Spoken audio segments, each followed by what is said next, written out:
اعوذ باللہ من الشیطان الرجیم بسم اللہ الرحمن الرحیم الصلاۃ والسلام علیک یا سیدی یا رسول اللہ وعلی آلک و اصحابک یا حبیب اللہ الصلاۃ والسلام علیک یا سیدی یا نبی اللہ وعلی آلک و اصحابک یا رحمۃ للعالمین رب اشرح لی صدری ویسر لی امری واحلل عقدۃ من لسانی یفقہوا قولی صدق اللہ العظیم۔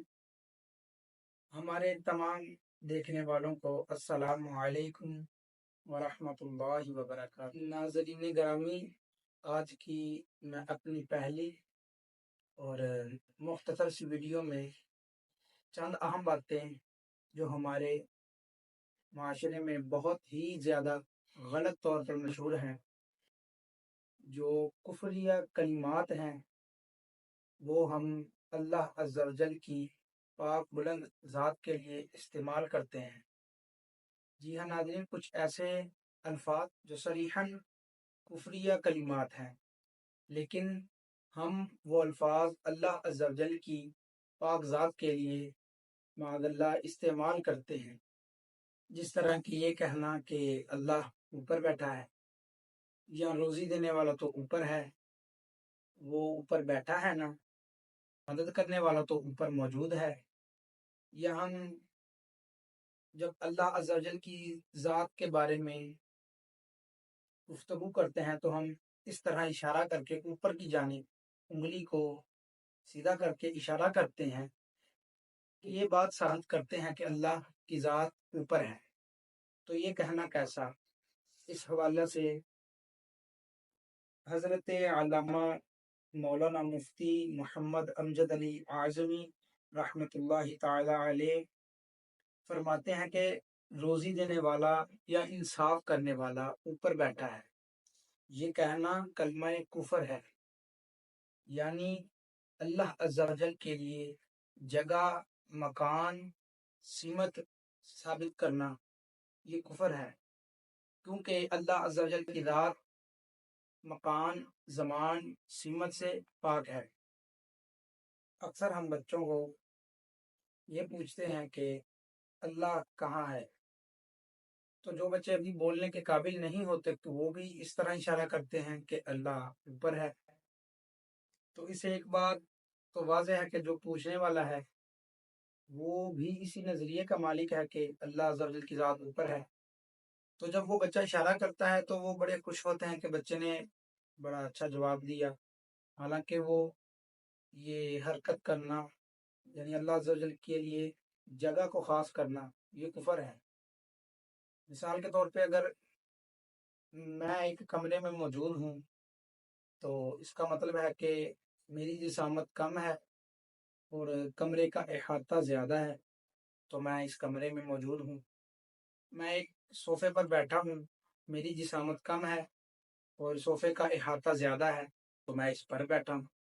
جب اللہ عز و جل کے لیے یہ الفاظ کہنا کہ اللہ اوپر بیٹھا ہے، اللہ اوپر فلاں جگہ پر موجود ہے یا فلاں جگہ میں موجود ہے، تو یہ سارے الفاظ تو اللہ تبارک و تعالیٰ کی شان کے خلاف ہیں، کیونکہ دنیا میں جہاں کہیں بھی مسلمان موجود ہیں وہ عموماً صبح سے شام تک بارہا اللہ اکبر کا ذکر کرتے ہیں، جس طرح کہ اذان میں کئی مرتبہ اللہ عز و جل کا نام آتا ہے، اللہ اکبر اللہ اکبر۔ پھر نماز پڑھتے ہیں، مختلف رکعتوں میں کئی مرتبہ اللہ اکبر کہا جاتا ہے۔ اس کے علاوہ نماز اذان کے علاوہ بھی اکثر مسلمان ہم اللہ اکبر کا ذکر کرتے ہیں۔ تو ہمارا تو نظریہ ہے کہ اللہ اکبر اللہ اکبر اللہ اکبر، اللہ بڑا ہے، اللہ بڑا ہے اور اللہ ہی بڑا ہے، یعنی اللہ عز و جل کی ذات ہر شے سے بڑی ہے۔ تو جب ہم اللہ عز و جل کو ایک مکان، ایک زمان، ایک سمت کے ساتھ خاص کریں گے تو اس سے یہ بات واضح ہو رہی ہے کہ ہم اللہ عز و جل کی ذات کو معاذ اللہ چھوٹا بنا رہے ہیں اور اس جگہ کو زیادہ بنا رہے ہیں، بڑی بنا رہے ہیں، جہاں پہ ہم اللہ عز و جل کی ذات کو خاص کر رہے ہیں کہ اللہ فلاں جگہ موجود ہے، فلاں جگہ موجود ہے۔ تو یہ کرنا بالکل کفر ہے، کیونکہ یہ زمانہ، یہ جگہ، یہ سمت، یہ تو ہماری عقلوں میں ہے، ہماری عقل نے زمانہ جگہ سمت دیکھی ہے، ہماری عقل میں یہ بات بیٹھ چکی ہے کہ ہر چیز کے لیے کوئی نہ کوئی جگہ ہونا ضروری ہے۔ اگر کوئی چیز کہیں موجود ہے، اس کا مطلب اس نے کچھ نہ کچھ جگہ کو گھیرا ہوا ہے۔ اگر کوئی چیز ہوا میں بھی موجود ہے تو اس نے ہوا کا بھی کچھ حصہ وہ گھیرا ہوا ہے۔ لیکن جب یہ دنیا، یہ زمانہ، یہ مکان، یہ سمت، یہ چیزیں موجود ہی نہیں تھی، تب کیا تھا؟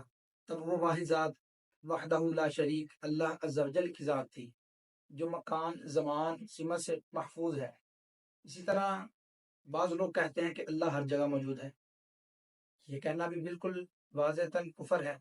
اللہ عز و جل کے لیے جگہ ثابت کی جا رہی ہے، بجائے اس کے یہ کہا جائے کہ اللہ عز و جل ہر جگہ موجود ہے، یہ کہہ دیا جائے کہ ہر موجود اللہ کے سامنے ہے۔